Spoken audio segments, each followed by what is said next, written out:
కర్ణాటక నుంచి వెళ్లినటువంటి పర్యాటకుల్లో ముగ్గురిని కాల్చి చంపారు ఉగ్రవాదులు. మృతుల్లో హవేరీ జిల్లాకు చెందినటువంటి భరత్ భూషణ్, షిమోగా నుంచి వెళ్లినటువంటి మంజునాథ్, బెంగళూరు నుంచి వెళ్లినటువంటి మధుసూదన్ రావులు ఉన్నారు. బంధువులతో కలిసి టూర్కు వెళ్లినటువంటి మధుసూదన్ రావు ఏపీకి చెందిన వ్యక్తి. ఇక ఉగ్రదాడిలో మరొక 10 మందికి పైగా తీవ్ర గాయాల పాలయ్యారు. దీంతో కర్ణాటక నుంచి కశ్మీర్కి చేరుకున్నారు ఆ రాష్ట్ర మంత్రులు. కర్ణాటక నుంచి వెళ్లినటువంటి పర్యాటకుల్లో ముగ్గురిని కాల్చి చంపినట్టుగా తెలుస్తోంది. ఇదే అంశానికి సంబంధించి పూర్తి అప్డేట్ మా ప్రతినిధి దినకర్ అందిస్తారు. దినకర్, అందుతున్నటువంటి సమాచారం ప్రకారం అయితే ఇప్పటి వరకు 3 చనిపోయారు. అయితే ఇంకొక 7 మంది కూడా చనిపోయినట్టుగా అందుతున్నటువంటి ప్రస్తుత సమాచారం.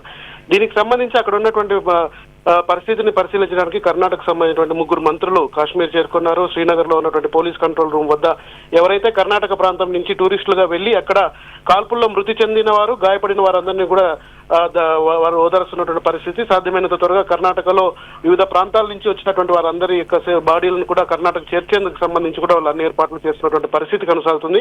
కర్ణాటక మంత్రులతో మాట్లాడడం జరిగింది. దాదాపు 10 మంది గాయపడ్డారు, 3 చనిపోయినట్టు కన్ఫర్మ్ అయింది, మరో 7 చనిపోయినట్టుగా తాము భావిస్తున్నామని, దీనికి సంబంధించిన సమాచారం రాగానే పూర్తి స్థాయిలో కర్ణాటక సీఎం కు సమాచారం అందిస్తామని కూడా వారు చెప్తున్నటువంటి పరిస్థితి ఉంది. అయితే ఆంధ్రప్రదేశ్ కు సంబంధించినటువంటి మధుసూదన్ రావు అనే వ్యక్తి బెంగళూరులోని ఇందిరానగర్ లో నివాసం ఉంటున్నారు. ఆయన కుటుంబ సభ్యులతో కలిసి కాశ్మీర్కి వెళ్లారు. కాశ్మీర్కి వెళ్ళినప్పుడు ఈ యొక్క కాల్పుల్లో కూడా ఆయన కూడా మృతి చెందారని చెప్పి మనకు స్థానికంగా ఉన్నటువంటి కర్ణాటక మీడియా కూడా చెప్పడం జరిగింది. సో ఆంధ్రప్రదేశ్ సంబంధించినటువంటి మధుసూదన్ రావు యొక్క శరీరాన్ని కూడా ఇక్కడ బెంగళూరుకి తరలించి ఆ తర్వాత ఏపీకి చేరుస్తామని చెప్పి కర్ణాటక సంబంధించినటువంటి మంత్రులు తెలపడం జరిగింది.